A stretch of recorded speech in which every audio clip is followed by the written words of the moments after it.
Ouch. That's Mitt Romney, what a country club would look like as a person. He's a senator from Utah and the proud owner of some binders. Willard Mitt Romney was born in 1947 in Detroit, Michigan, to George Romney, a self-made millionaire, successful auto executive, and three-time governor of Michigan. The family moved from Detroit to the affluent suburb of Bloomfield Hills by the time Mitt was in kindergarten. The Romneys come from a long line of Mormons. Mitt is a sixth-generation member of the Church of Jesus Christ of Latter-day Saints. He's the great-great-grandson of Miles Romney, who converted when the religion was just a few years old. Today, Mitt, his wife Ann, and their 5 boys, Tag with 2 Gs, Matt, Josh, Ben, and Craig, are deeply subscribed to Mormonism. Some believe that such a confession of my faith will sink my candidacy. If they're right, so be it. In 7th grade, Mitt enrolled at Cranbrook School, an elite boys' school in Bloomfield Hills where the students wore ties and carried briefcases. But I know something about you. You went to Cranbrook. That's a private school. In Mitt's 6 years at the school, he was focused on pulling off epic pranks. He once staged an elaborate fancy dinner on a busy road, which seemed like more of a prank on him, as roads are possibly the worst place to have dinner. There was also one reported prank that went too far. According to the Washington Post, a new student 1 year behind Romney was bullied for his presumed homosexuality.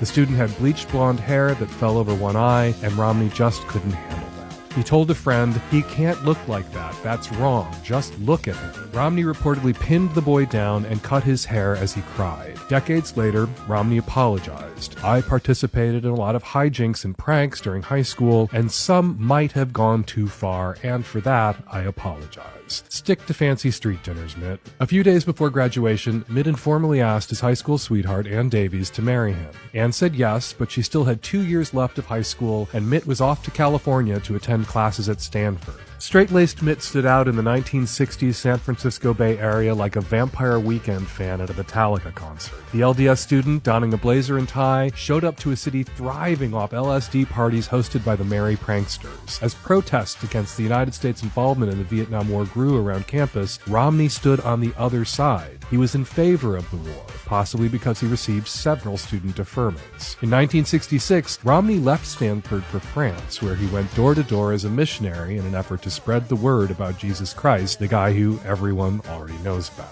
While Mitt was away, his father ran for president unsuccessfully before going to work in the Nixon administration as U.S. Secretary of Housing and Urban Development. Upon his return from France, Mitt transferred to BYU, where his high school sweetheart and recently converted Mormon, Ann, was taking classes. They married in an LDS temple, but Ann's parents weren't allowed inside because they were not Mormon. In 1971, Mitt went to graduate school at Harvard, where he obtained a joint JD MBA degree, graduating in the top 5% of his law class. From Harvard, Romney entered the world of financial consulting. He began at Boston Consulting Group in 1975. In 1977, he started working at a firm called Bain & Company. He spent 6 years there before helping found a new investment firm with Bain & Company called Bain Capital. Romney's time with Bain Capital showed that he borrowed giant sums of money to take over failing companies before leaving them with debt. There's nothing wrong with profit, by the way. In 1994, after making millions and millions of dollars through questionable business dealings with Bain, Romney decided to follow in his father's footsteps and run for Senate. Romney spent a couple of $1 million of his own on the campaign, but it wasn't enough. He told his brother afterwards, "I never want to run for something again unless I can win." I have just called President Obama to congratulate him on his victory. In 2002, he ran for governor of Massachusetts on a new message of being a normal, run-of-the-mill guy. TV ads painted an image of Romney as a cool, shirtless, blue-collar dad. Yeah, he's bad, but he's a fabulous grandfather. After being the kind of normal dad who spends $6 million of his own money on a campaign, Romney won the race and became governor of Massachusetts. As governor, Romney worked hard for the state, while at the same time positioning himself for a presidential run. The Atlantic notes, by his third year in office, it was apparent Romney's priorities lay elsewhere. He turned against abortion rights and took stands against stem cell research and gay marriage, and began turning up in states like Iowa. His approval rating dropped to 39%, which is bad. By 2007, people's suspicions about Romney's next move were confirmed. He threw his hat in the presidential race of 2008. Despite flip-flopping on issues, he won 11 primaries and caucuses, receiving about 4.7 million votes, before falling short to American patriot and Wedding Crashers actor John McCain. But Romney soon came crawling back. He jumped into the 2012 presidential race, and things were looking good. He was even endorsed by a former steak salesman. So, Governor Romney, Go out and get them. But according to the former steak salesman, Romney begged him for the endorsement. He was begging for my endorsement. I could have said, Mitt, drop to your knees. He would have dropped to his knees. This time, Romney secured the Republican nomination and became the first Mormon presidential nominee of a major political party. But shortly after naming amateur weightlifter Paul Ryan as his running mate, a damaging video of Romney surfaced. There are 47% of the people who will vote for the president no matter what. All right, there are 47% who are with him, who are dependent upon government, who believe that they are victims, who believe that government has a responsibility to care for them, who believe that they're entitled to health care, to food, to housing, to you name it. But it's an entitlement, and the government should give it to them.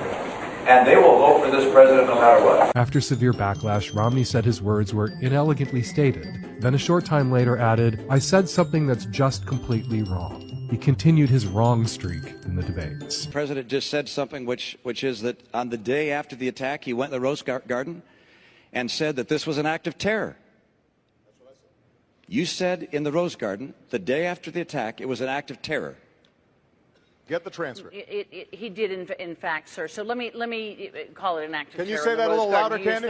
Obama won re-election handily. One thing that certainly didn't help Romney along the way was a harrowing story involving his adorable dog. During a 1983 family vacation, Mitt drove 12 hours with his Irish setter Seamus on top of the car. My guess is he liked it a lot better in his kennel than he would have liked it inside. During this 650-mile road trip, Seamus had diarrhea that trickled down the windows of their station wagon. Romney pulled over and hosed down the car and the dog. It's unclear if he took Seamus out of the kennel or just left him up there when he watered him down. Either way, that seems bad. When 2016 came, Romney didn't run for president, but he was actively launching attacks on a steak salesman who was. Here's what I know. Donald Trump is a phony, a fraud. His promises are as worthless as a degree from Trump University.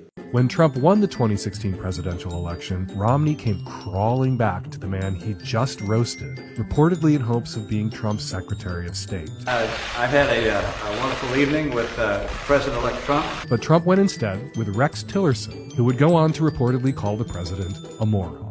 Knowing he'd need a Republican in the Senate, Trump put his love-hate relationship with Romney on hold and endorsed his 2018 run. But to win, Romney would have to shake off his unnerving demeanor. To many, Romney came across as out of touch, with an almost animatronic vibe about him. A former aide chalked it up to being born into a wealthy family. He has lived a charmed life. It is a big challenge that he has, connecting to folks who haven't swum in the same rarefied waters that he has. His attempt to connect was ever so apparent during the 2018 campaign for Senate, when Romney spoke to supporters the same way an AI who just found out about meats would. My favorite meat is hot dog, by the way. That is my favorite meat. My second favorite meat is hamburger. And everyone says, oh, don't you prefer steak? It's like, I know steaks are great, but I like hot dog best, and I like hamburger next best. His speech on meat, human or not, may have helped him secure that Senate seat.